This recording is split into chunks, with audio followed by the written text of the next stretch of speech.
找地方忙碌了许多天，终于这是我家的祖宅，我准备把它改造成知否中的风格。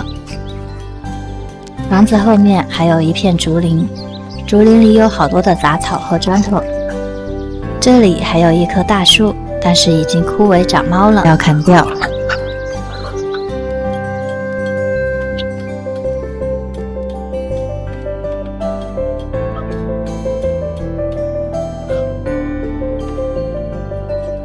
这种被枯树压断的竹子也得砍掉，以后可以用来做点。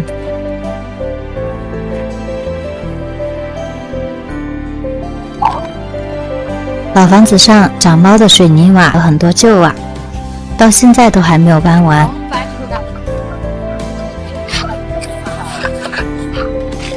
老子这个烂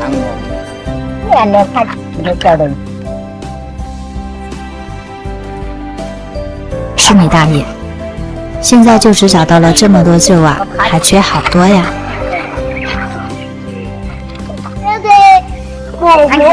想不到今年过年也是这样忙忙碌碌。春节期间买材料请人都是个问题，就还是继续鼓捣房子后面这片竹林。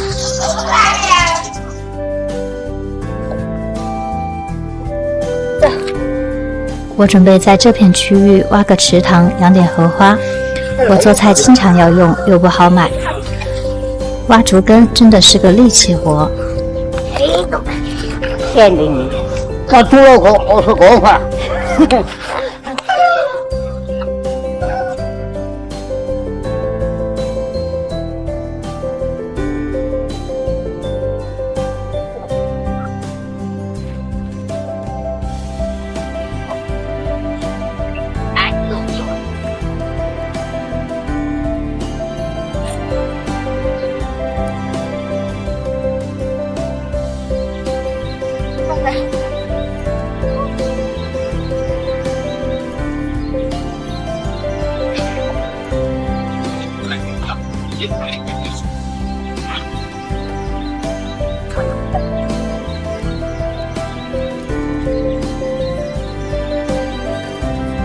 年前花了30块钱买了一堆石头，一大家人都在帮忙搬。我还把我叔叔叫来给我去池塘。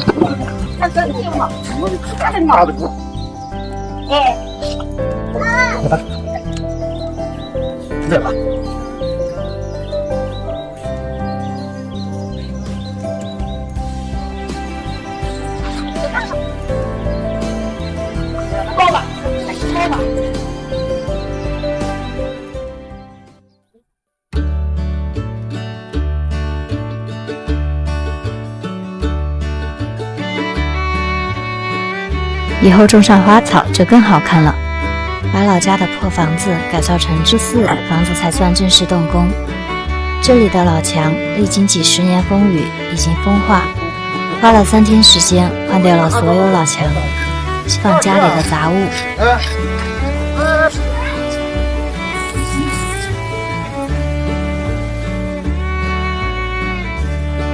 正月初7，部分商家已复工，又去了木材市场，订下了我所需要的大部分木料。还在这里意外发现有我要的旧青瓦，又订了3万匹，加上年前爷爷帮我找的1万匹瓦就够了。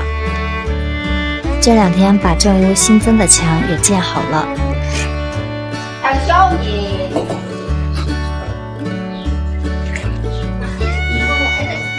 然后开好了窗洞和门洞。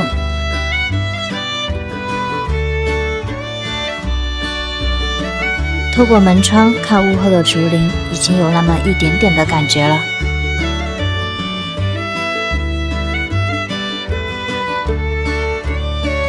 老家的破房子改造成知否风格第5期，我是晨晨。上期砌好了墙，接下来开始抹灰，叔叔叫来了他的工友帮忙，我也当了1天小工。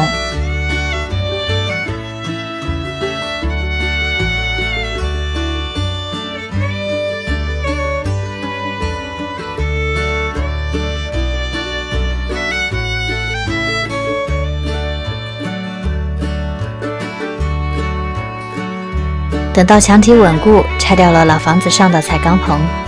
老房子以前不是这种棚子，才刚安上2年就被我拆了。话说3天不打，上房揭瓦，我这新房顶是有多久没挨打了？拆完彩钢棚，我订的木料也送到了。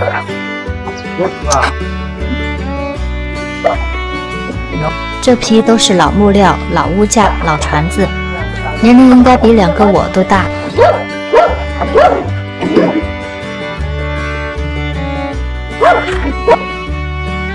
只可惜立柱挑等到木工进场，把偏房的屋架和檩条安排上了。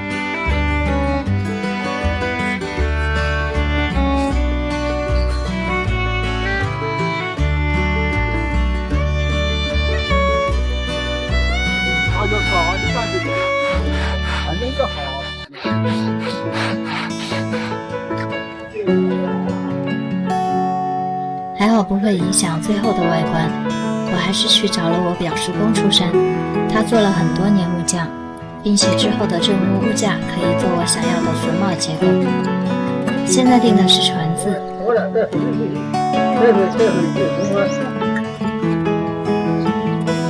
这些多出来的部分全部都要锯掉，有的老船子太厚了，连锯都锯不穿，还有多出来的檩条。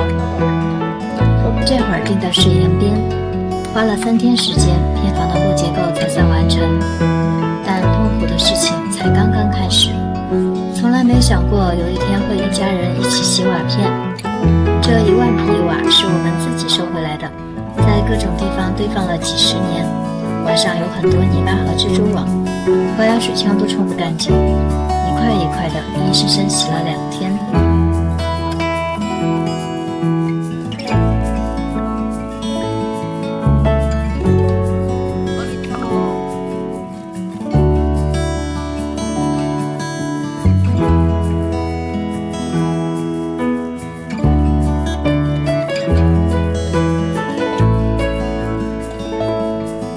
我买的滴水和3星级回来了，这个买不到旧的，只能用新的了。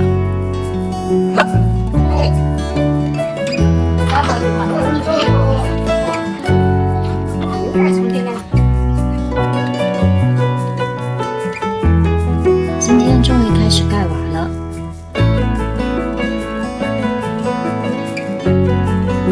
这个做的是3星级。见过贴瓷砖的，你见过贴瓦片的吗？这会儿做的是边基，盖了2天，左偏房才算盖完。最近多雨，我家羊终于不用撑伞过夜了。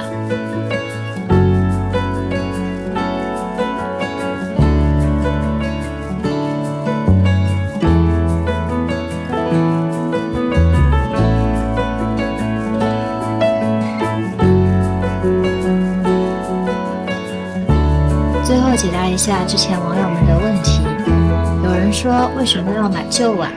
旧的质量不好吧？我们来做个对比，把老家的破房子改造成知否风格第7期。我是晨晨。中国古建筑的精髓便是榫卯结构，在这个钉子木工盛行的年代，能做榫卯结构的木匠便更加可贵了。在我这里，也只有我表叔公有时间、有能力来帮我做这个事情。做榫卯真的特别花时间，表叔公带了3个徒弟，做了34个工，才把屋架和立柱的结构做好。单是画尺寸、锯榫头、扫眼，就做了好几天。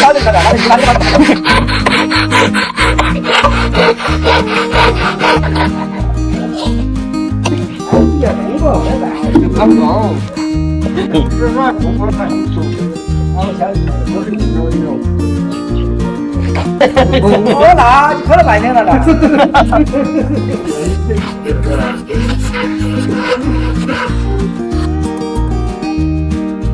师傅的工具还挺别致，一节枯竹。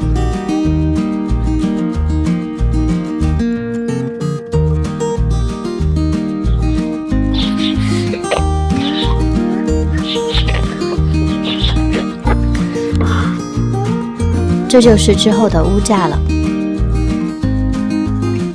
这个位置是用来放石墩的，要做牢固点才好承重。现在做的是立柱。那个机子快都不快，那时间要花1分钟。那好，我那个大机子给我好大的呀！机子哟，快去嘎子是吧？哎呦，少一个。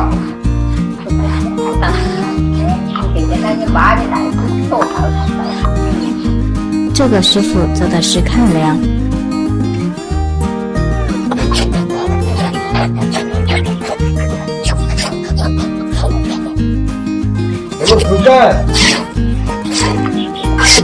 这边锯出来的是留给横梁的位置。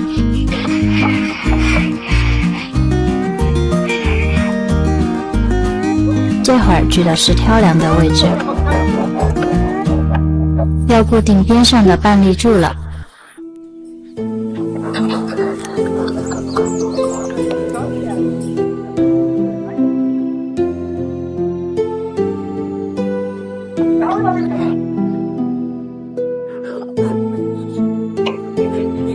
这个看形状，我想你们都应该猜到是哪里的了。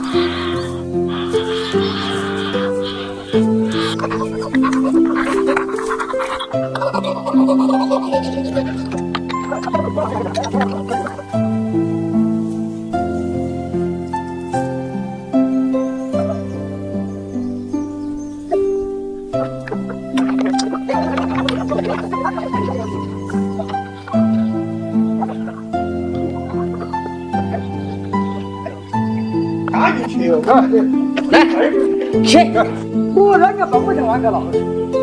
我也给看见你的下时代。这个啥子风景？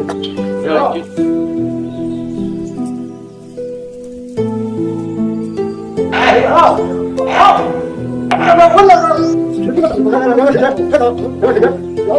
这会儿上横梁了。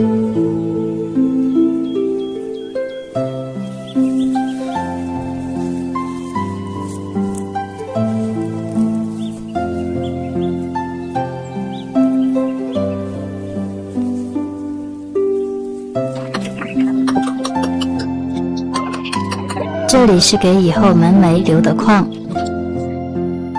这会儿上的是挑梁，这会儿上的是看梁。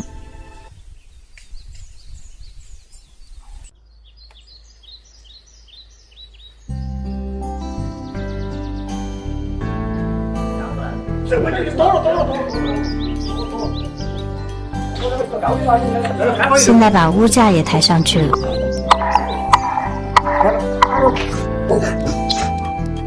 这会儿做的是主梁。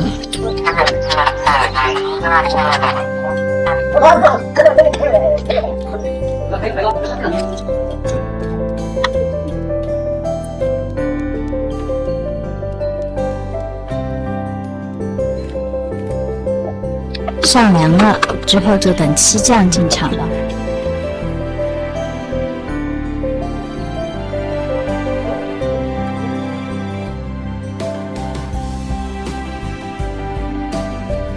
把老家的破房子改造成知否风格，我是晨晨。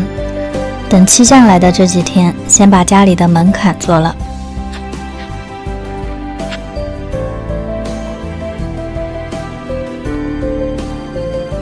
还有这边的门框。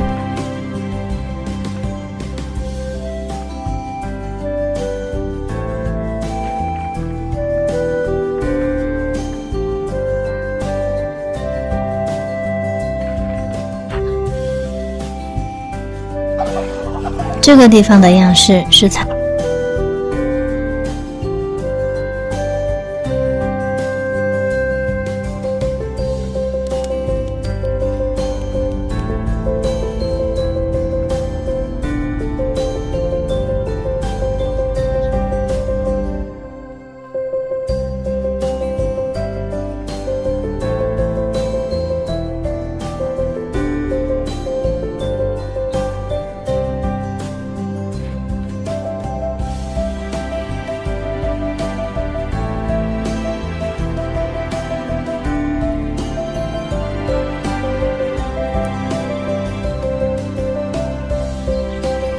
中华这个水平，中国的水平。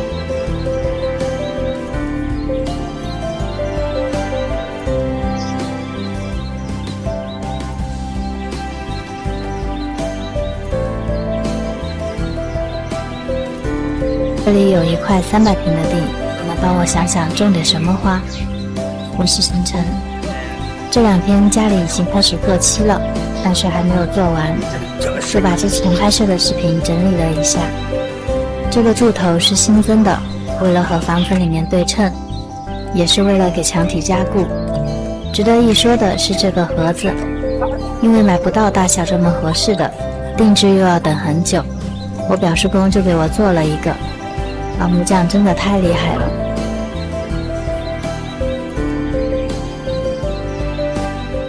之前一直没地方堆，现在才腾开地方。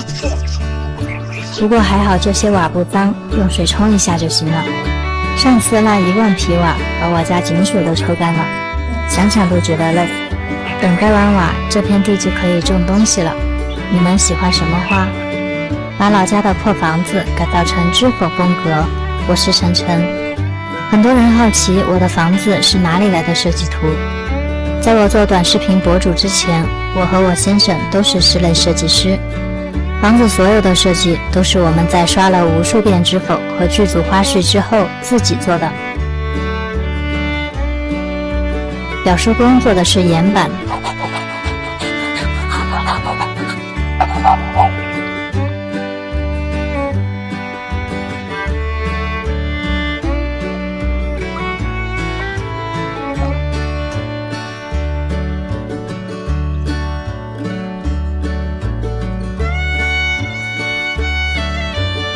岩板也要做灰。哦哟，还在狗哦！他们在开狗会呢。想不到仅仅刮原子灰和打磨就花了6天时间。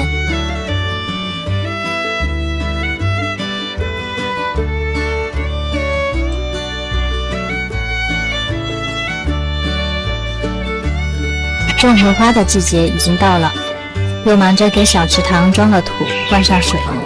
过2天就可以种荷花了。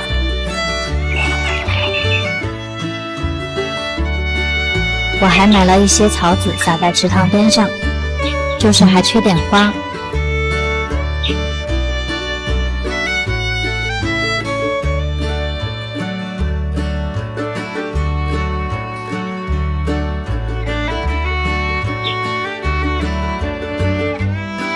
今天我们去苗出嘛。我们终于开始布置竹林的景观了。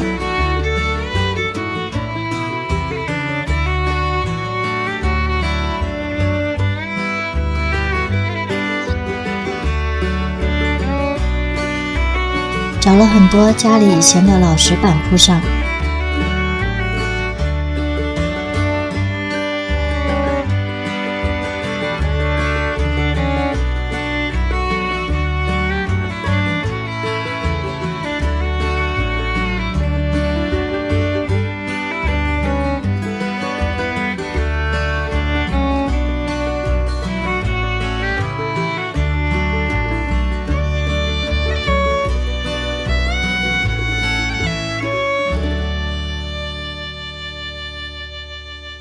这个台阶下来的地方，就是我以后用来放石墨的。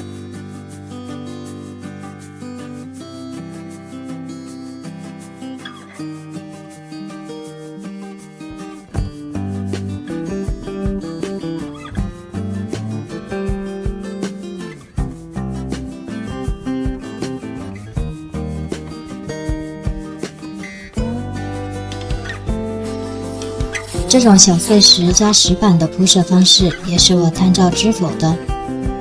知否几乎所有的院子都是石板加小碎石。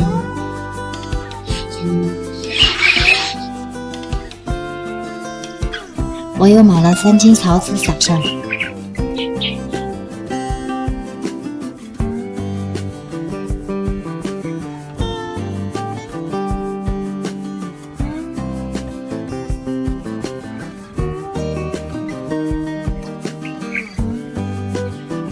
我觉得这个地方有点像成员的这个角。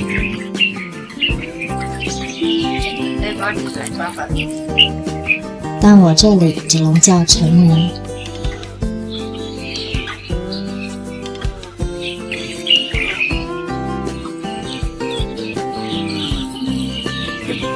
我买的荷花种到了。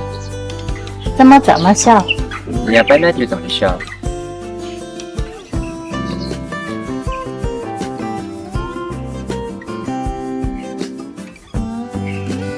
等下上来帮我折闷头，太高了，我折不到。耶，还拔不出来嘞。我觉得我入大坑了，我的漆烂尾了。事情是这样的，这个工头手下的工人是做乳胶漆的，工人都没有做过木漆漆，我到现在都想不明白，工头是怎么可以那么自信地说，我1个星期给你弄好。现在已经3个星期了，他们把立柱重新上了一遍色灰。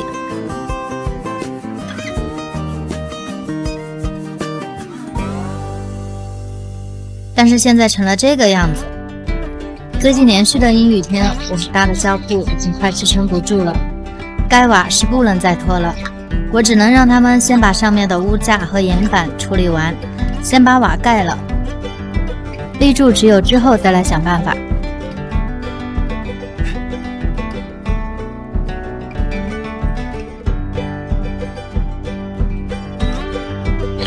然后就是很多人比较关心的池塘是不是死水。我的池塘只有出水口，没有入水口，因为它比旁边这条水沟要高出不少，所以我都是给它手动入水，每天或者隔天就会抽水。现在荷花已经发芽了，草也绿了。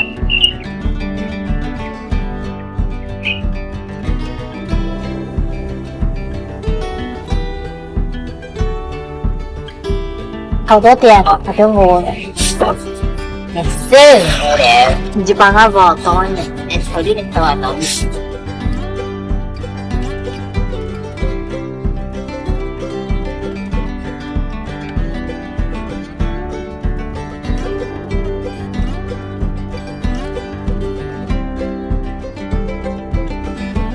看不到喽，今天的故事吧。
前几天一直下雨，原来是萧敬腾在成都。终于天晴了，赶紧把船子订了。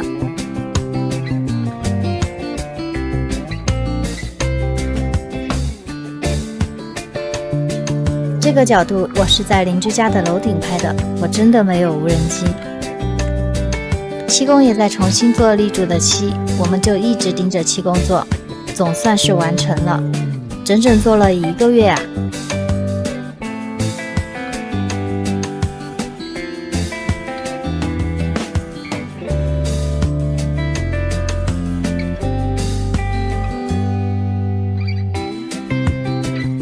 这会儿把多出来的船子锯掉。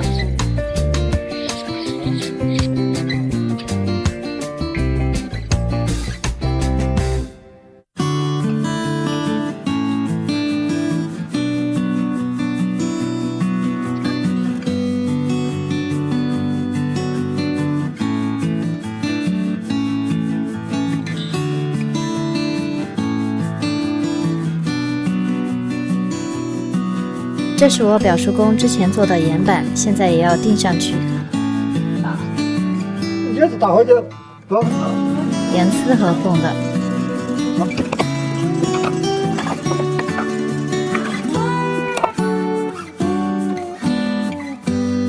这是房子现在的样子，我真的爱了。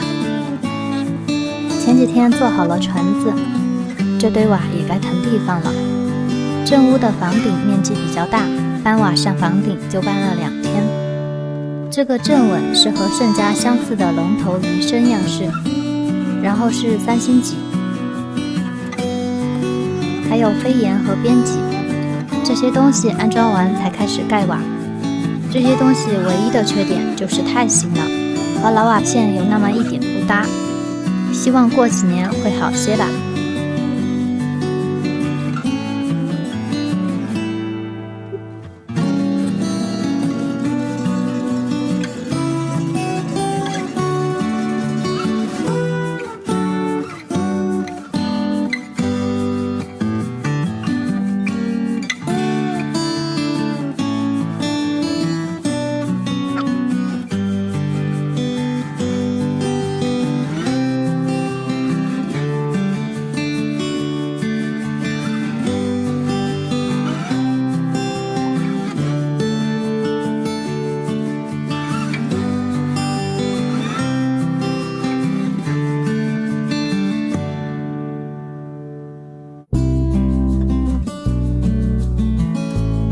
现在只剩这间左偏房还没有换瓦，这个丑不拉几的红墙也要拆掉。最后就是这个反滴水瓦，我已经找了2个月了，都没有找到合适的。我先生有个疯狂的想法，他说他想自己风格的小院已经3个月了，还没看到什么效果，钱包就见底了。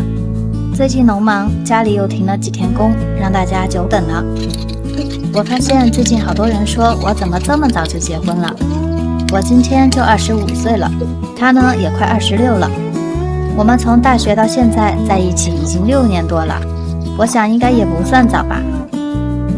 今天做窗台找了好几个泥水匠，人家都嫌活儿太少不想干，他又从来都没有做过，速度就很慢。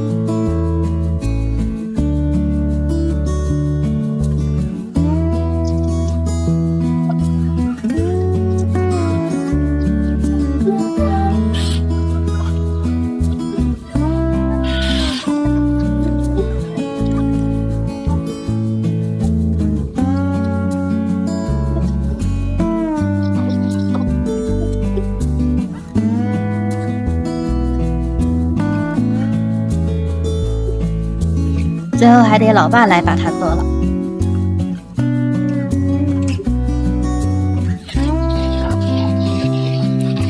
窗台下面以后要贴青砖， CAD 图就不给你们看了，自己家画得太随意，我怕有人说我制图不规范。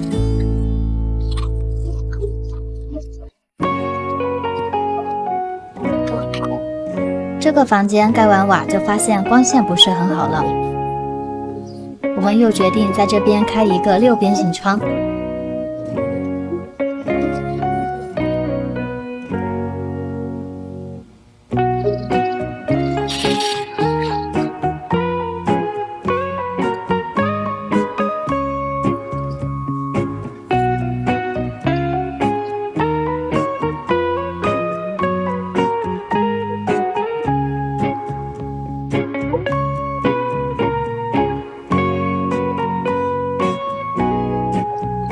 现在光线就好了很多，然后就要钉门窗了，这么一直敞开着也不是很安全。今天把开窗的箭扎清理了，那边忙个不停，这儿又在睡觉，那么吵也不知道怎么睡得着的。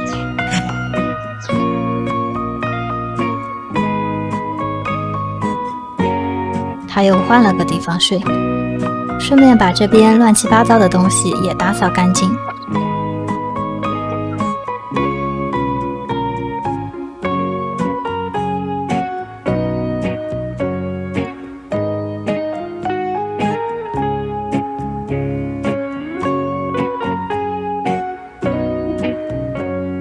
明天这里要砌灶台了，今天先把这面墙的墙裙砌出来。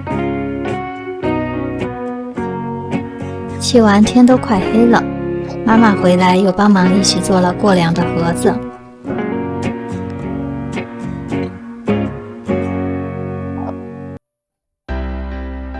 今晚把过梁做好，明天就可以用了。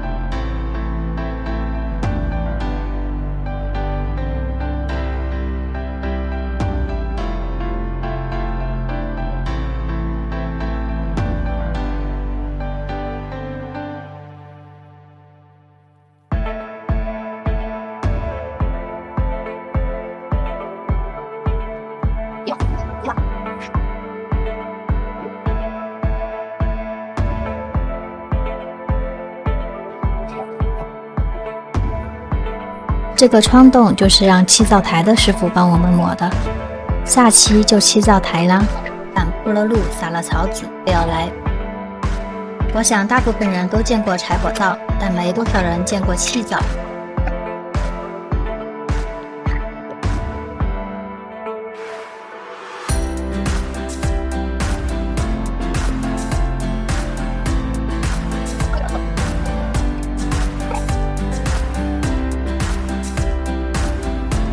这是用几节钢筋和一个废锁做的炉桥。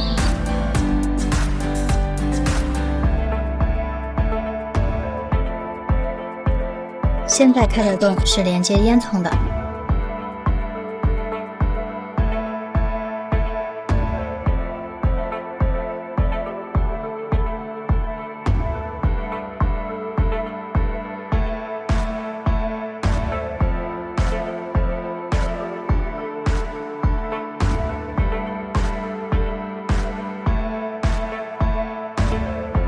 今天开始改造300平的花园，记住它现在的样子。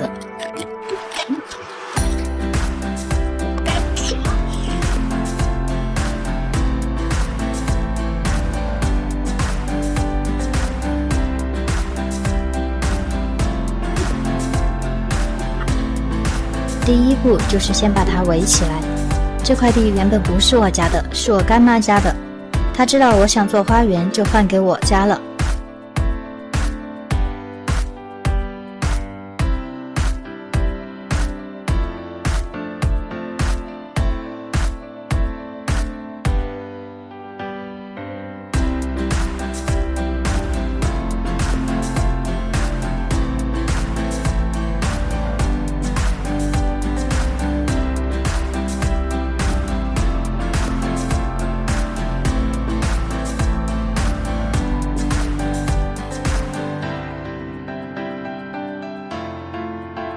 原本以为做植围栏很简单，没想到2个人整整做了2天才围了3面墙。最后一面墙等以后部队建材了再来做。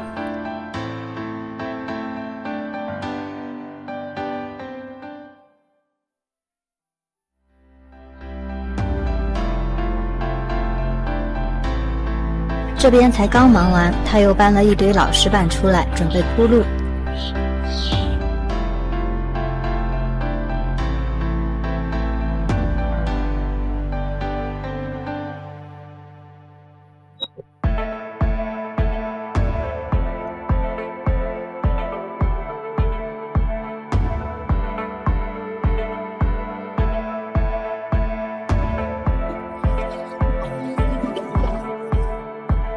铺完路，把土松一松，过几天就可以种花了。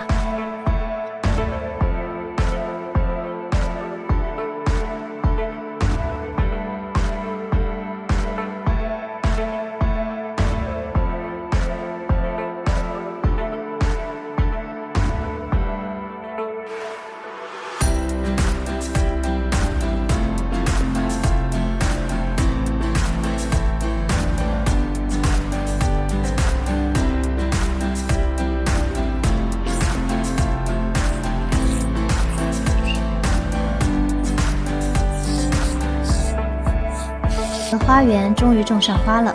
昨天去买了1桶防腐涂料，把这围栏全部刷了一遍。看到好多人说我的围栏用不了几年就废了，生活本就是这样修修补补啊。而且我觉得用几天的辛苦换几年的美很值得。今天一大早他就说要去花卉市场买花。自从年前他把3轮车骑到了人家油菜田里，此后我们出去载东西都成了这种画风。今天周末就把我妈叫来帮我砍价，最多人让我种的就是蔷薇，今天就拉了一车回来。不过要先把地里的番茄苗移开，还有小碎石也还没铺。铺上碎石的感觉一下就不一样了。这个地方我准备以后用来放秋千。铺完碎石，立马就把花搬来种上。买了天露、王妃、夏洛特夫人、粉龙、红龙，还有红钻。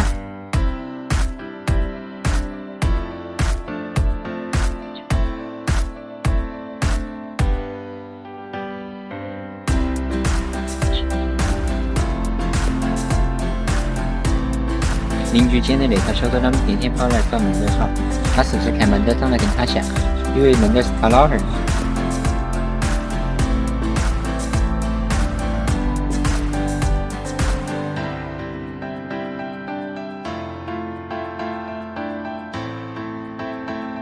这棵是我以前买的，我也不知道是啥，开的花长这样，有没有人认识？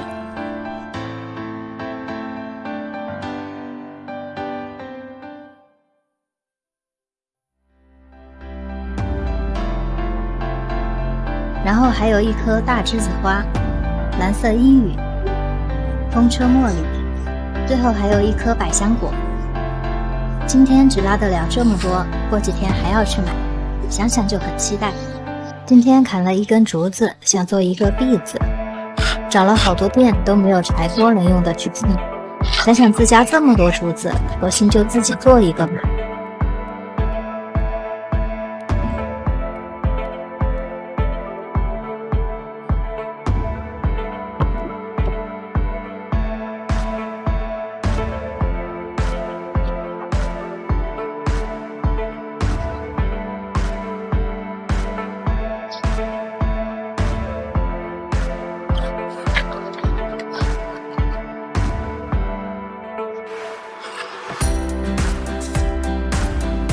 想象很美好，现实很糟糕。你看到我们不相信啊？你看我们那个妈妈抽过了呀？样干？样子没得样子，我样子还9点样子嘛？丢就那个。丢了个屁！该吃。这样是吧？对，那个水要不了，恼火。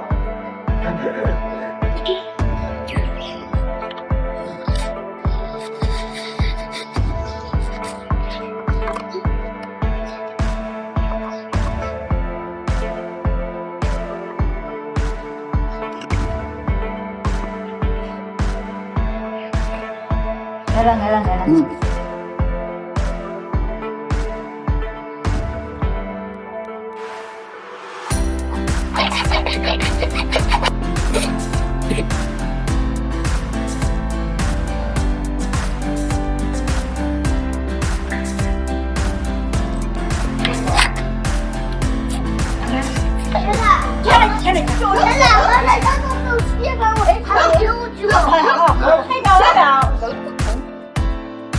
妈呀，看看是不是包呀？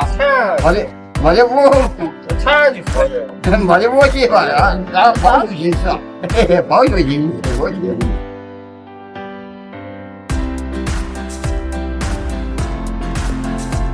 抓紧了，快点！今天早上起来，发现爸妈把房顶都掀了。这座偏房的房主本来早就该换了，因为各种各样的事情，就一直拖到了现在。这间房是我家目前日常使用的厨房，热水器、燃气灶都在这里，所以你们知道为啥我的柴火灶只做1个灶了吧？那都是为了以后继续做古风剧中美食使用。毕竟以前就听到了好多古代哪有这个，古代哪有那个。最让我好气又好笑的就是，之前做屋架的时候，有个人说：“你怎么能让工人用电锯呢？古代哪有电锯？”我当时的心情就是这样的，万一有人给我来个古代哪有燃气灶，我上哪儿说理去啊？现在整体房子最复杂的工程房顶就已经全部完工了，我自己把自己坑了。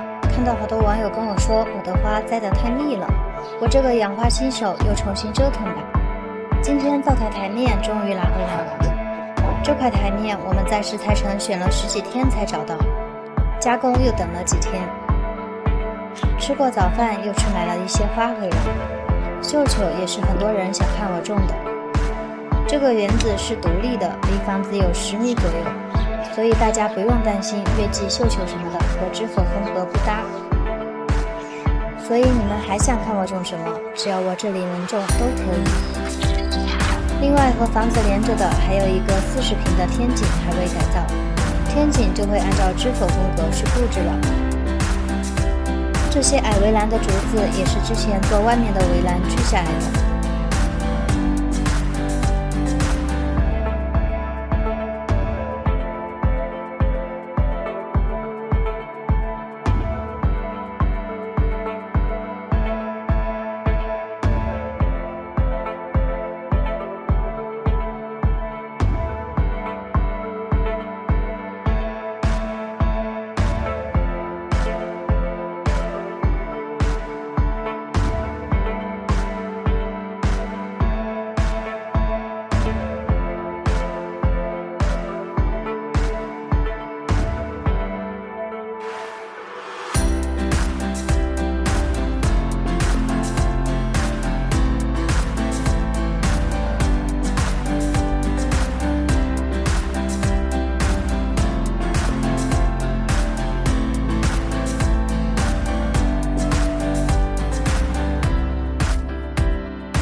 夏天已经来了，好想快点把这个园子做好。傍晚时候就可以捧着西瓜坐在秋千上，听着田里的蛙鸣，撸撸猫，逗逗狗。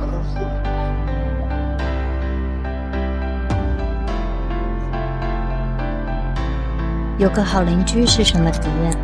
我一直想要一个树根，我也说邻居家有一个，都丢在外面大半年了，让我们直接搬走就行。我想用这个树根做一张桌子，放在这个小园子里面。先挖一个大坑，再把树根搬进去，刷上防腐涂料。我们为啥不把它刷了再放进来？它站都站不稳，刷了不全滚水泥了。等它晾一会儿，先把桌面摆好。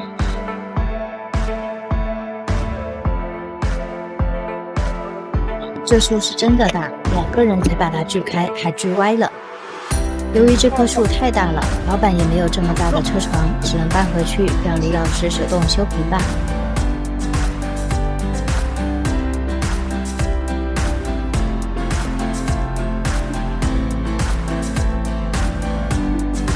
经常打螺丝，人家都别了。把固定稳就行了。这边涂料晾干了，把树根埋起来。修平的桌面搬到树根上，用子根纹束固定，一颗巨型灵芝就长出来了。然后再挖4个坑，把树干搬过来，刷上防腐涂料。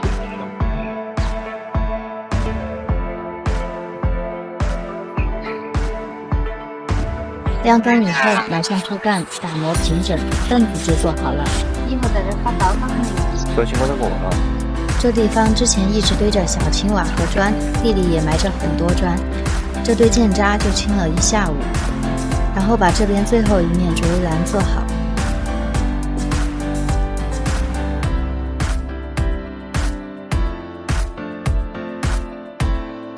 听了大家的建议后，我觉得这边的月季还是太密了，就把马冬梅和红钻移到了这边围栏上。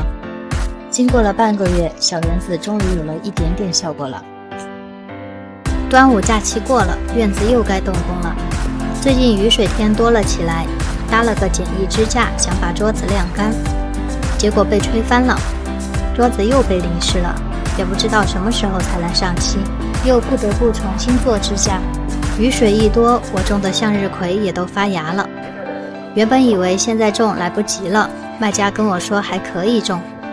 我还种了一小片茉莉，很喜欢它的味道，也爱茉莉花茶。另外还买了几棵果汁阳台，也不知道好不好养。还种了一颗香水柠檬，卖家说今年秋天就能挂果，但以我的养殖技术就很难说。早上起来我就忙着收拾东西，老坛坛罐罐一大堆。这个破柜子已经很多年没有用过了，里面居然这么多东西。你看我又发现了什么？这是我太爷爷在世时纯手打的石臼，100多年了，应该还可以用。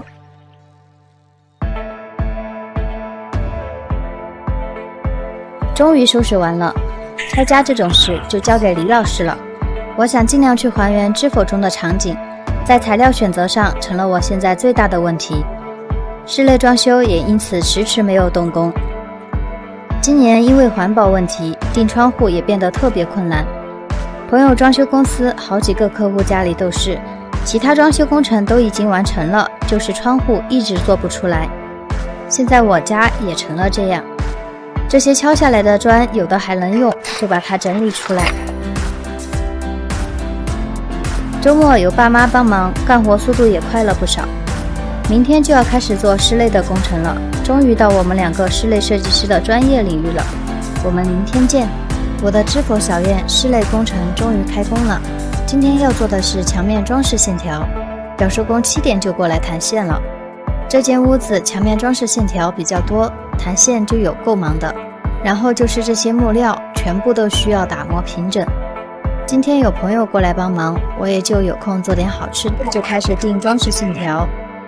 这些木料是之前做岩板剩下来的，也算是派上用场了。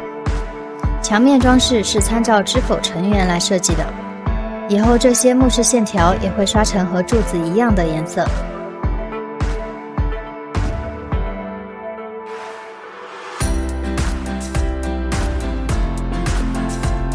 今天的成果只做了不到1半的线条，明天继续。知否小院室内工程的第3天，这2天都在做装饰线条。我看到有评论说我家有多大，为什么改造那么久？我家的宅基地面积是330平，大概有200平，改造的总面积在800平左右。就只有我们2、3个人干活，然后晚上还要剪视频。如果真的嫌我慢的话，可不可以来帮我干活呀？番茄是我之前从花园移栽出去的，现在已经熟了，打样了。今天主要是补钉眼和小细缝，所以这会儿你们知道为啥不先上漆再钉上去了吧？抛开钉眼不说，这800块木板放在一起，我估计我都分不清哪块是哪里的。我的知否小院室内装饰线条终于完工了，前2天补的灰干了。今天用砂纸把它全部打磨平整，再上第2遍灰，晾干后再打磨第2遍。之前自己做的窗台坑坑洼洼的，伯父又来帮我们收拾了这个烂摊子，这下终于平平整整了。墙外的柱头也是，当时做柱头的时候还没有做屋架，就确定不了高度，所以还差1截。今天就把它们补上。屋匠在，室外的线条也是很快就做好了。只有窗户边的几根要等窗户安了才能做，里面的线条今天可以做漆了。先用保护膜把之前做的漆保护起来。有了上一次做漆的惨痛教训，这次我们就决定自己做了。多试几次，找到了方法，慢是慢了点，但是省钱了，做出来也不比之前的差。30多度的天气虽然很累，但我想多年以后李老师再看到这些视频，也会觉得自己当年很厉害吧。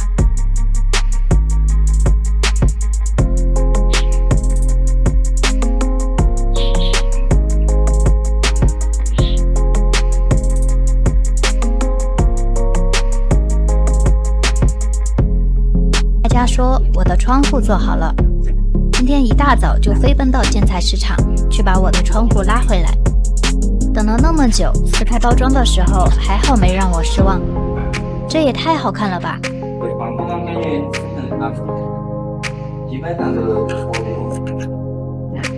我最喜欢的就是这个6边形窗户，颜色浅不浅？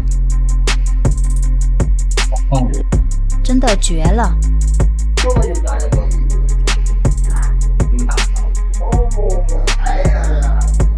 拔了啊！拉回去改还是太费时间了，所以我们选择把窗户踢了一点点。之前好不容易抹平了，今天又打了，抹了敲，敲了抹，是不是有点毛病？安窗户这种事情还得我表叔公来，因为我们选的窗户是没有荷叶的，我们根本不知道怎么装。我虽然是设计师，但是我从来都没有做过古建筑，这是第一次，也是我做过最久的工程。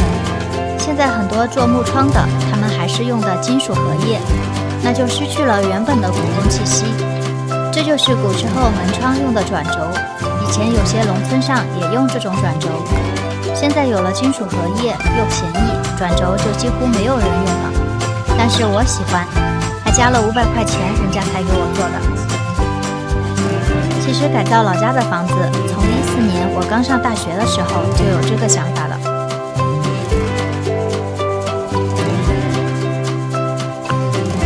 窗户安装完就可以装玻璃了。知府中用的是纸，你敢信吗？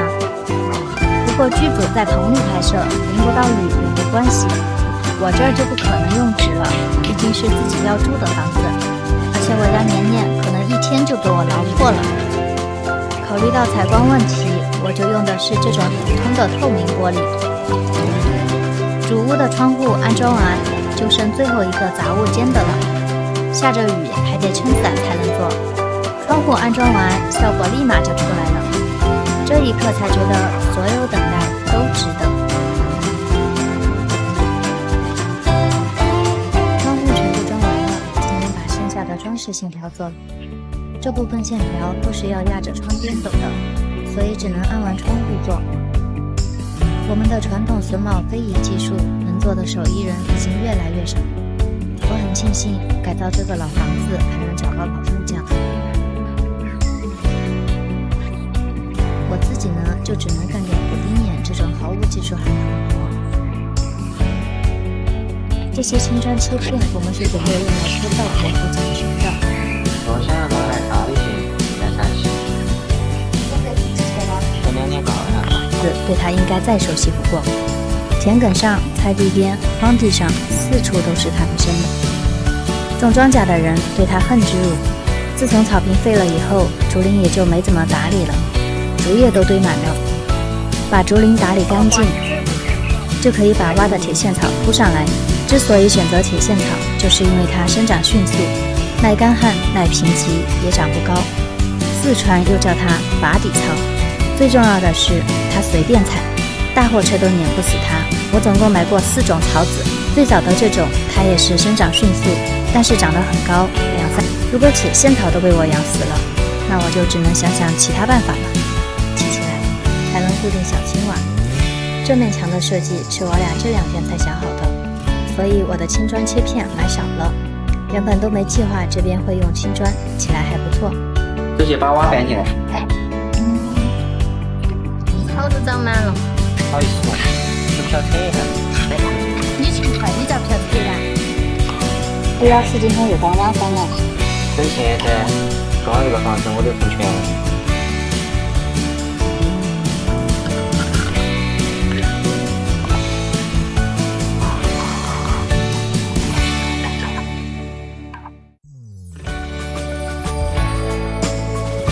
你干嘛呢？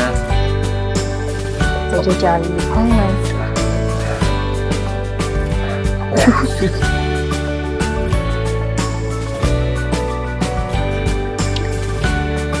大家觉得我们这面墙的设计好看吗？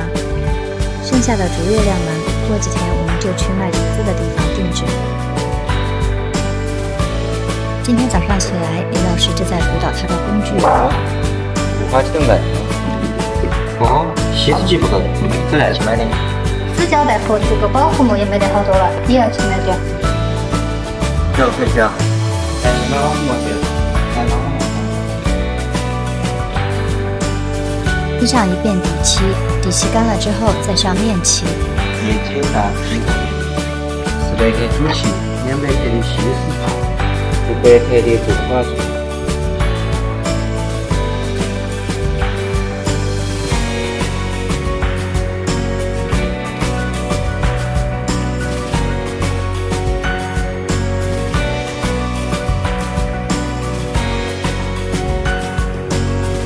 现在这间屋子所有的油漆都做完了，我又感觉更好看了。有网友以为我家灶台最终效果就这样，水泥工李师傅又要开工了。几万我不会。哎呀，大师傅发话了，给你打小灯。最近房子改造进度又慢了许多，因为我们在改造卧室，不过马上就要完工了，面积不是很大，所以可以直接看到成果。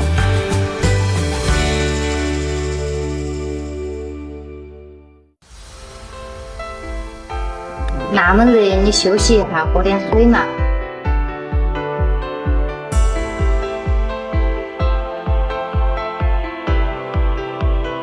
这底下就是这个贴这个不然贴不平。花园头那个桌子应该干了吧？刷那么久了。网友是1个月之前刷的，之前看见不少人说我这桌子会不会发芽，会不会长高。这树已经挖了1年多了，要是说它长蘑菇可能还现实点，但是刷过桐油，它已经没有机会长了。它原本长这样，妥妥的农村风。房间改造就和知否风没有任何关系了，毕竟面积太小，最多算是新中式。墙面重新刷了乳胶漆，我选的是传统霁褐色，留白的地方放定制衣柜，所以不用刷漆。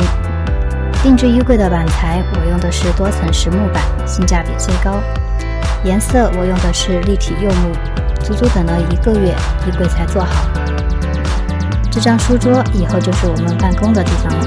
衣柜门把手我是网购的铜拉手，灯选的是新中式的6头吊灯，然后在卖灯的店铺淘到一个老古凳，以后就是我的化妆凳了。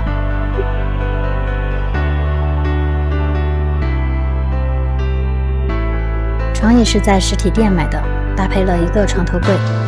床垫是在网上买的，床上7件套是网上淘的国风系列，又添置了一些挂画、台灯，和台灯搭配的还有一个小香炉和眺望小路。书桌上方添置了壁挂式博古架，还有些瓶瓶罐罐的小摆件，全都是网上淘的。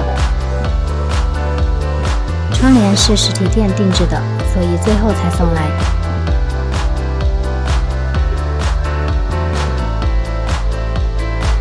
房间的主色调为立体柚木、霁合、玉拼，加以松花、逍遥油、切蓝点缀。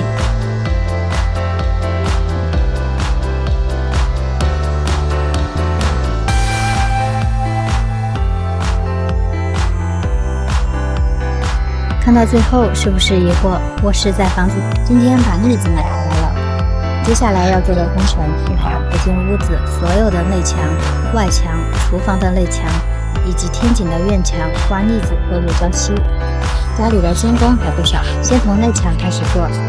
第一遍是找平石膏，每到周末家里就很热闹，人多干活速度也快了不少。厨房墙面刮白，接下来就是这间房子。刮大白也是个技术活，要又薄又均匀，而且要刮好几遍。今天做的只是第一遍。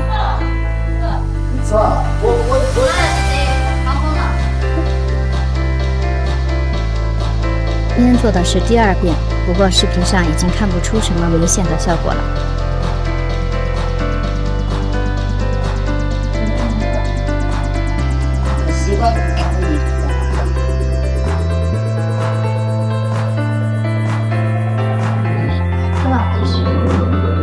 这2天做的都是找平石膏，后面还要继续补几遍腻子，还要打磨平整才算完成。不过这几道工序都看不出什么效果，我就不给大家一一展示了。你们猜我会用什么颜色的乳胶漆呢？内墙又经过了几天的打磨和多次刮腻子，终于可以先去店里买漆，选好之后直接去调色中心调色，对比色卡选颜色。眼尖的网友可能都看到李老师手机上的颜色了，对照着知否强漆，尽量调成一个颜色。色卡上这叫残碱色，调好之后留了一点点样，回家把这些装饰线条上刷下来的灰清理干净，用纸胶带粘上保护起来。我们选的漆是防水的，粘上了可不好清理。全部保护好之后就可以上漆了。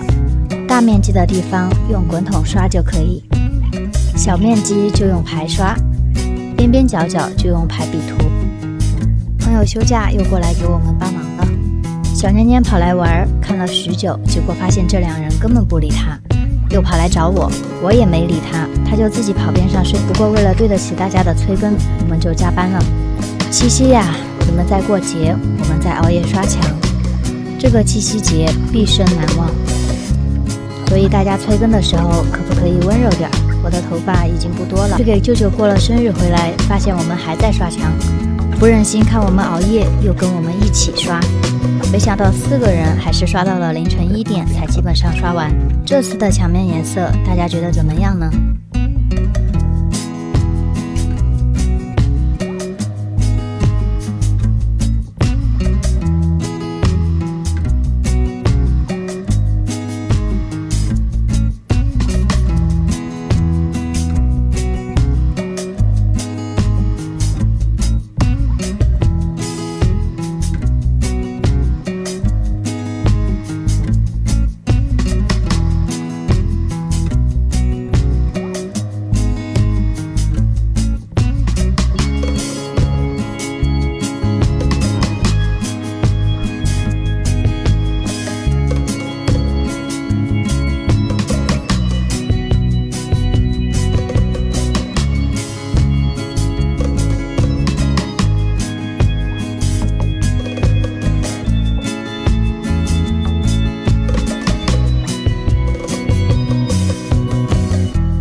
院子内墙处理完，今天要开始做外墙和天井院墙。外墙要用外墙专用的腻子和漆，为了防水性更好，我们还加了胶水和白水泥在腻子里面。刮内墙的时候，好多人说没看到防裂网，今天特地放慢速度，给你们看看这道必不可少的工序。刚刷完一面墙，突然就下大雨了，只好停工，一直到第二天早上雨才停。趁着没下雨，我们就赶紧把外墙腻子刮了。今天叔叔过来了，我就显得碍手碍脚，帮不上什么忙了。那就好好做个摄影师吧。叔叔刮外墙，他们两个就去把天井的院墙刮了。墙面腻子还没干，不能上漆，叔叔又把墙裙的青砖贴了。腻子干了，打磨好就要刷漆了。你们都说白色更好看，白墙呢的确好看，不过它更适合徽派建筑、苏州园林以及现代衍生出来的新中式风格。而我要的呢是北宋风。担心我会后悔返工什么的，你们也多虑了。不要忘了，我和李老师都是室内设计师。改造房子前，我们就已经做过效果图搭配过了，也是经过深思熟虑才决定用这个盛家同款颜色的。我这个房子最终会是什么效果，大家可以参考知否的盛家和成员。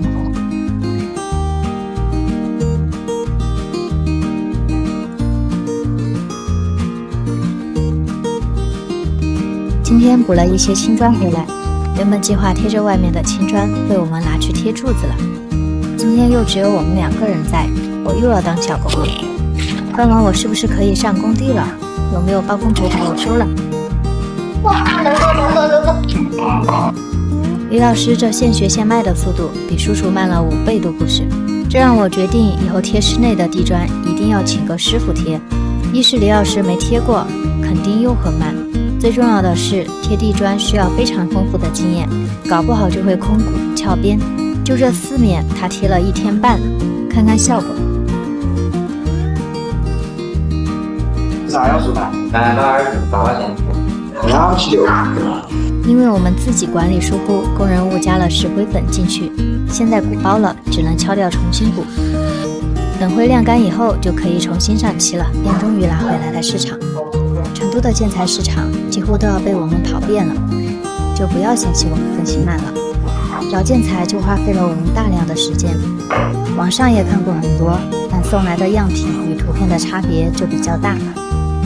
终于最近几天在郫县找到了这种地砖，就要送砖过来，但是高速路上堵车，砖送到就已经天黑了，下完货都快10点了，天井瞬间被堆得满满当当。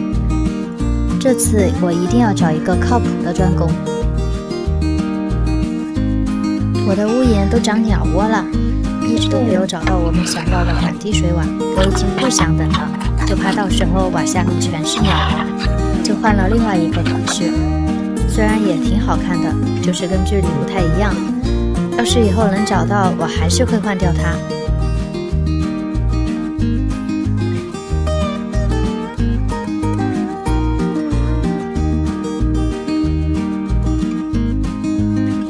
反滴水，我们到二手市场逛了逛，这里还是有很多好看的老家具和老物件。这个灯不错，可能以后有用得上的。看到这些老石器，突然想到我的老石墨也还一直都没有买，顺便就到专卖老石器的店里看了看，搬了一个回去。毕竟以后还是要做美食博主的。我这个小园子已经很久都没有好好打理了，草都换了2波了，都没有选到合适的草。结果发现买柠檬送的博水万年草长得很好，我几乎没有管过它，看看这个长势，我就决定试它了。苗圃老板又送了1箱博水万年草，幸好没被摔坏。博水万年草它属于景天科多肉，很好养活。苗圃老板都是当杂草拔了扔掉，我就丢了几颗在那，就长了一大片，长得也不高，属于低背性植物。我准备把它代替草坪铺在竹围栏边上，顺带买了些其他的多肉植物，我也不认识是什么品种，好看好养活就行了。李老师不用干活，可以顺便给你们分享一下我们平时是怎么拍的视频和使用到的设备。今天效果的角度，可以直接拍摄一个长视频做加速处理，也可以用延时摄影拍摄。我们这里用的是，然后会拍摄一些细节，师傅切砖、拼砖的特写、近景、中景、远景。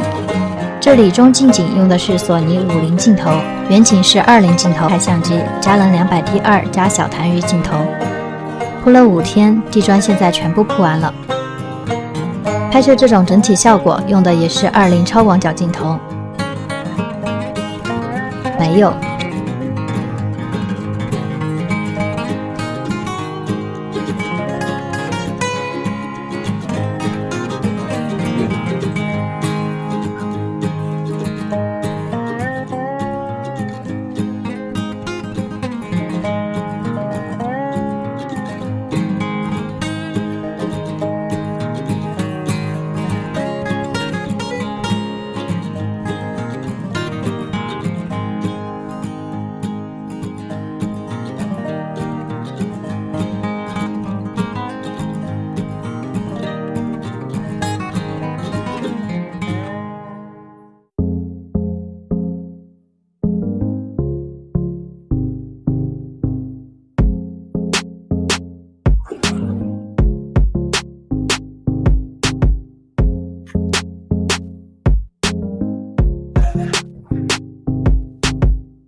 不平整的面用灰挨个补一遍，晾干之后再打磨平整，然后先上一遍底漆，上色漆。是不是以为喷完漆台阶就做好了？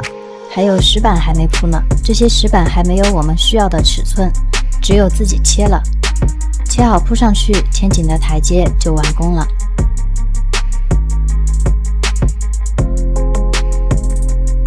的是屋后的台阶，我也不知道这是不是叫台阶。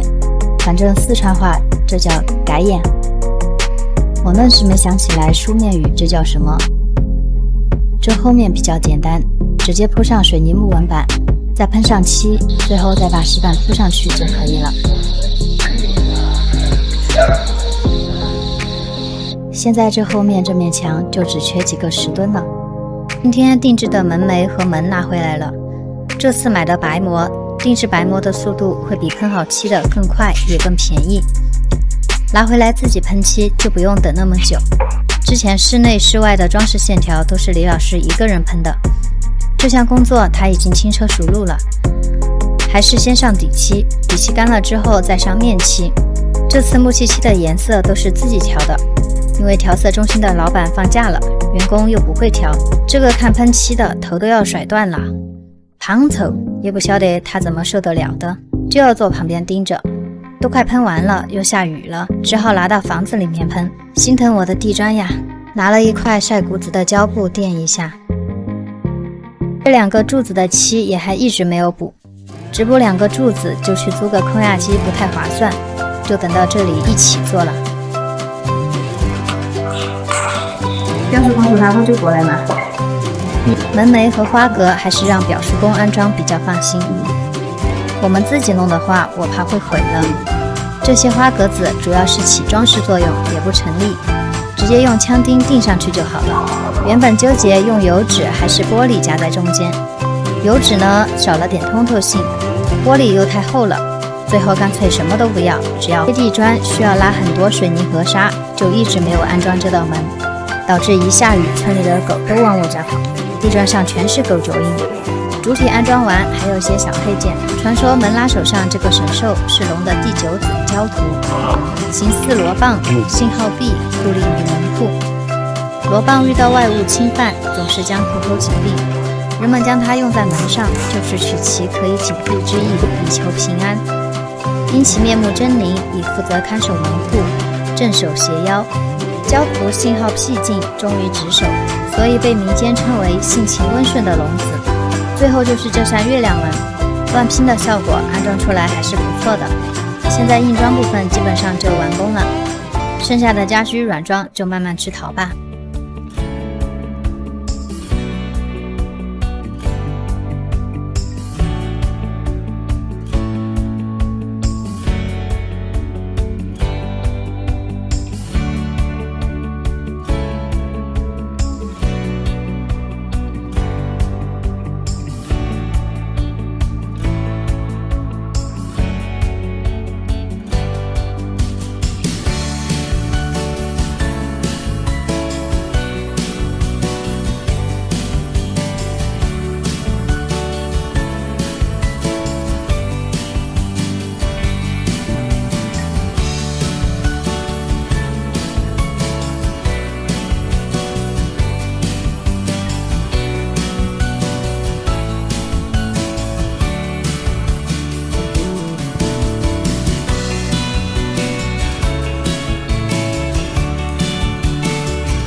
今天拿回来一个大家伙，这是我以后使用频率最高的家具，一张超大的实木桌子，以后就会是我的操作台面。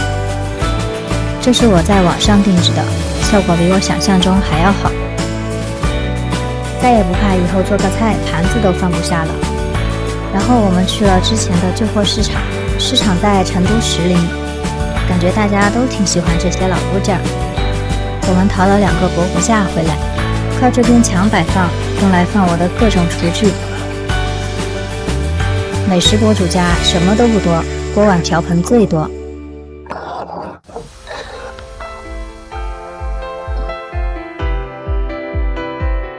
还有3个竹子的置物架，也是在网上定制的，用来放一些小装饰品什么的，以后再慢慢添置。你看这个厨房就可以弄菜了，你想吃啥？这个真弄菜好几年。因为我拿回来已经有一段时间了，一直忙其他的事情，也没空管它。今天才来用防腐砖给它砌个底座，然后再来安装。这个石磨又大又重，但是要安装在这个结里面，也只能人力抬上去。直接滚动。有吹胡子。哎，走。这差不多。我原来把这房子没法整了。我们都加钱了，然后就问。这个好。有了手，干的这个可油的。这里就看起来油的哈。这个里。今天开始改造这面被大家吐槽的水泥墙，先把墙上的泥沙洗干净。我们又来石材城了，今天是过来买水槽的。本来想找个老石槽，但是跑了很多地方都没有，于是被迫买了个新的树槽。回来继续补倒这面水泥墙，先给它均匀的刷上一层防水涂料。顺便给大家汇报一下，小碎粒的涂料再加上一层卷材防水，我们做了差不多1.2米高，晾了各个竹围栏，简单装饰一下。不少人以为这堵墙是邻居家的，其实是我家的。最早的时候，我家是土墙建的，类似小4合院的房子。几十年后，前面这部分要塌了，那会儿家里又没钱，全拆了重建，然后就成了这个样子。现在除非它要塌了，不然就不能拆。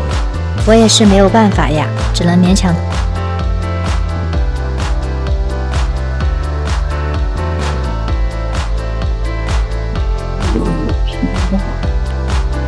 胡子给你剪了，明明就可以直接扯头，我还拿剪刀剪。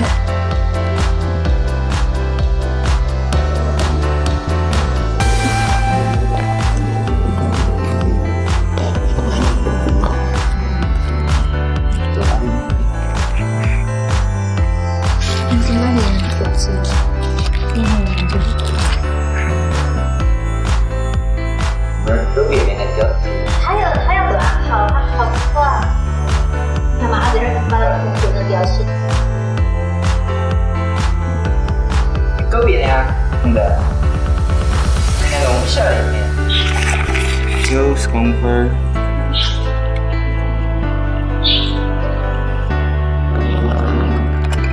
没法画，有没改到啊？没法改到。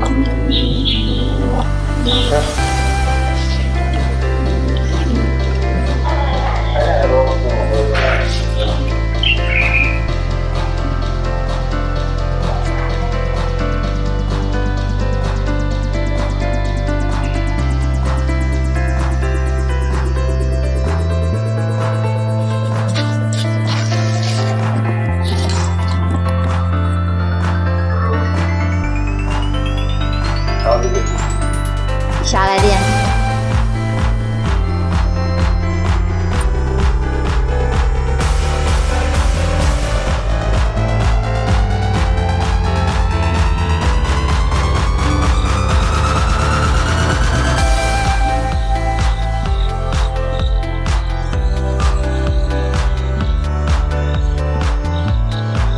今年秋天留的桂花还剩了不少。翻看香圣的时候，我找到了一个香方。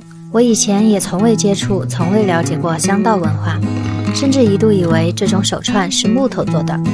现在才知道它叫合香珠。把磨好的桂花粉过筛一遍，只留下细粉。那这个什么这样？再准备一些龙脑香、沉香、檀香，先取一些龙脑香，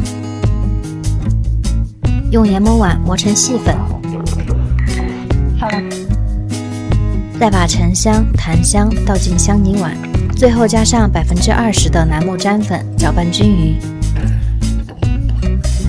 加入适量清水，揉成香泥，我有一种和面的感觉。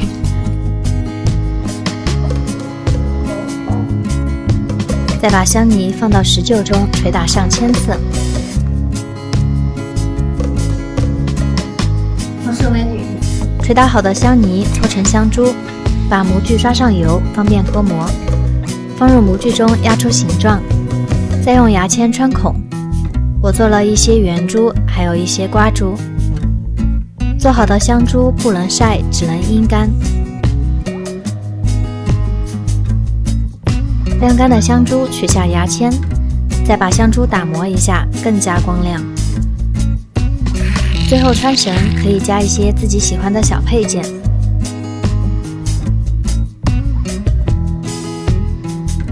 桂花香珠手串就完成了，这才是真正的抬手留香。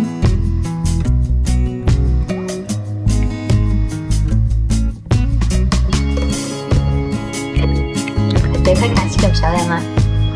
选呀，他真的好喜欢吃香做菜，我就这样。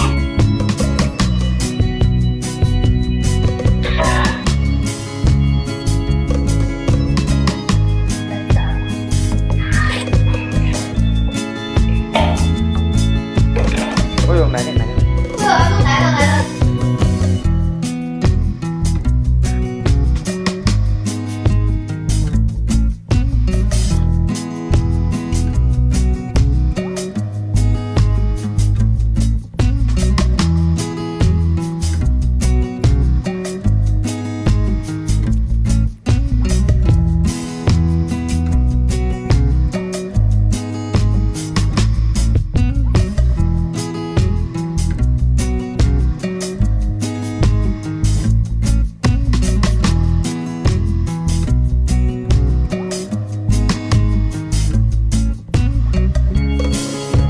今天终于把最后一道门拿回来了，终于可以把这个很丑的房间关起来。这间屋子现在是用来堆放杂物和3轮车的，还有一些农作物和肥料什么的，看起来就比较乱。真麻了啊！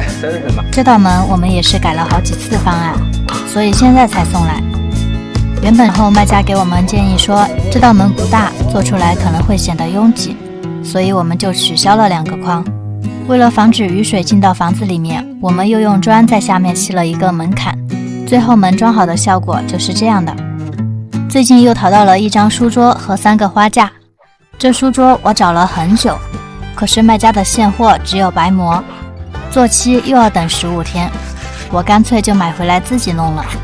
这次我们刷的是木蜡油，毕竟只给1张桌子喷漆，又得跑去租空压机，也太不划算了。那么你想动一个？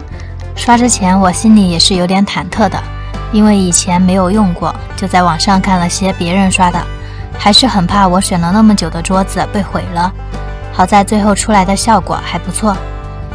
另外这书桌后面还会有一个大屏风，但是我还没有定，我还在纠结样式中。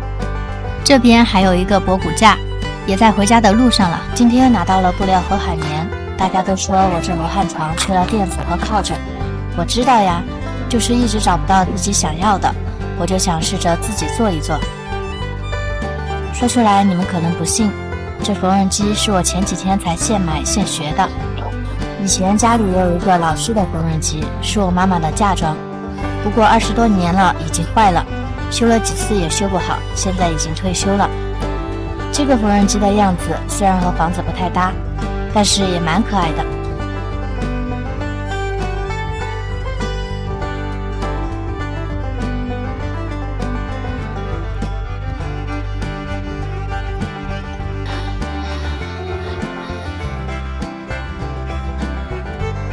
2个抱枕和2个长枕就做好了，装起来试试。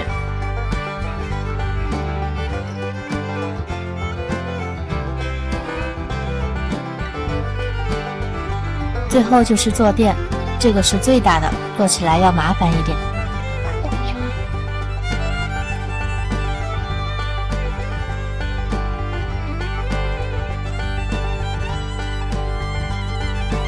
看看最后的效果，锣鼓架终于到家了，拆开看看。我的这些书终于有了容身之处，做菜的、做香的、造圆的，距离想要的样子又紧紧，切成薄片。先把橙子果干烘上，用来做杯垫，80度烘3个小时。接下来把白瓤去掉，只需要橙子皮大约20克，切成小块，再加入10克椰子油，隔水加热3个小时。这会儿橙子果干烘好了，挑几块比较平整的做杯垫。先在桌子上铺上 PVC 垫子，再随便打1圈热熔胶，等第1圈干了再打第2圈，高度比橙子干厚就可以了。水晶滴胶1:1的比例调一下 A 胶和 B 胶，搅拌至透明状，先倒一半，再把橙子干放进去，静置24小时。这边也煮好了，过滤出油脂水分和橙子皮，再加上蜂蜡，加热至蜂蜡融化，倒进小罐子里，让它自然冷却凝固就好了。香膏的作用类似于我们现在用的香水，但没有香水。杯垫也完全凝固了，再加入另一半水晶滴胶，静置24小时就可以脱模了。撕掉边上的热熔胶，杯垫也就做好了。眼看就要过年了，房子装了也快1年了，今天就要结束最后的软装，准备过年，所以今天的视频会有点长。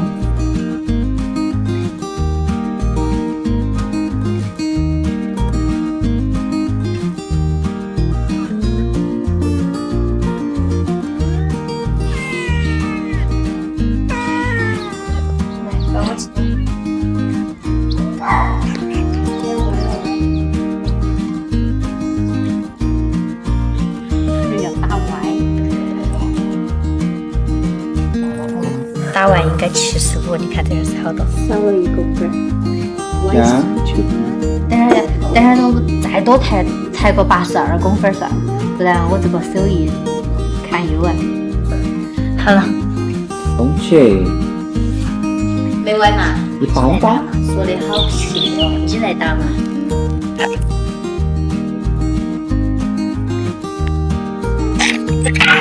这么切行不？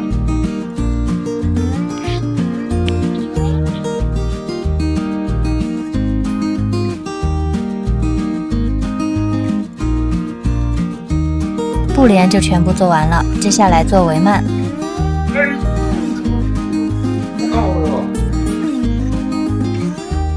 起来！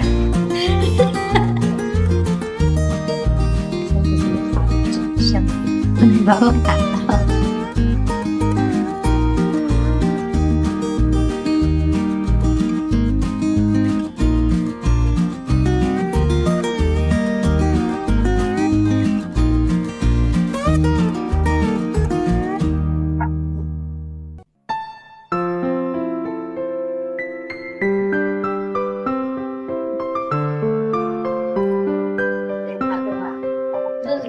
做个大扫除，准备过年了。以前好多人说我打扫卫生会哭的，擦这些窗格子，我是挺想哭的，但是没办法，谁让自己喜欢呢？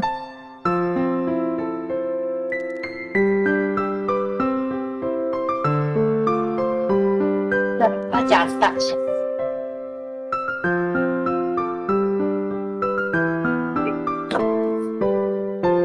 这都弄断了，以后在绩效定期应该还能用。这次应该没人找我要了吧？拿回来就坏了，刷上木蜡油晾干就好了。这是最后一件大家具了。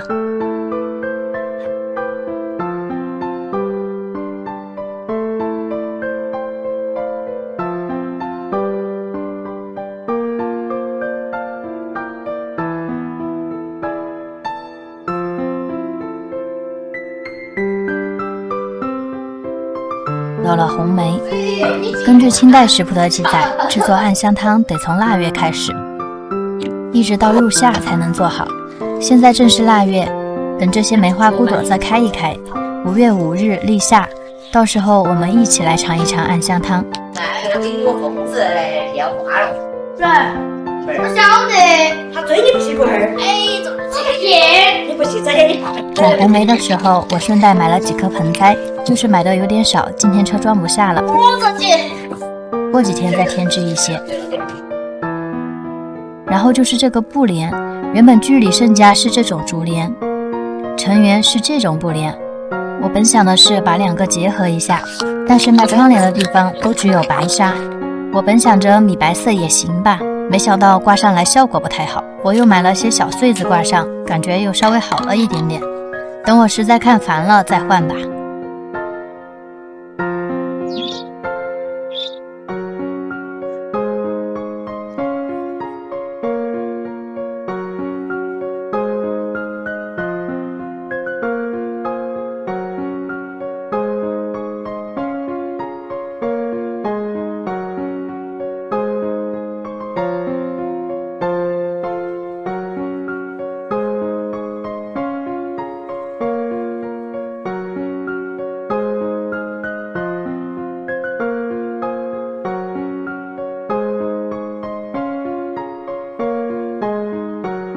撒草子的时候有多快乐，拔草的时候就有多难过。10几天没更新，都铺在了这个小园子里面。拔完草，把土挖平整了一点，用去年铺天井剩下的石板来重新铺了路。这原本是块菜地，万一以后不养花了，还能继续种菜，也就没有做硬化，撒了点花种子，也都发芽了。赶着月季们疯狂生长的时期，家哥用老虎木搭了个花架。我已经能想象到月季爬满的时候有多美了。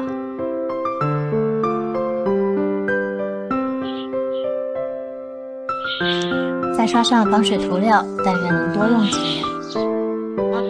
这樱花都要谢了。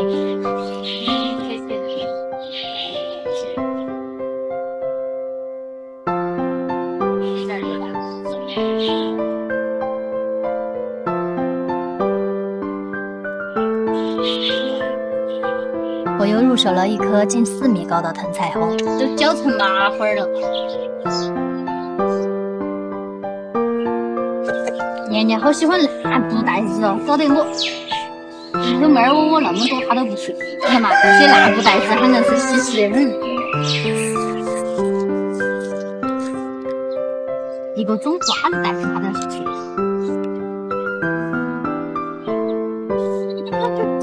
掉进去了，刚有个刺把我击上了。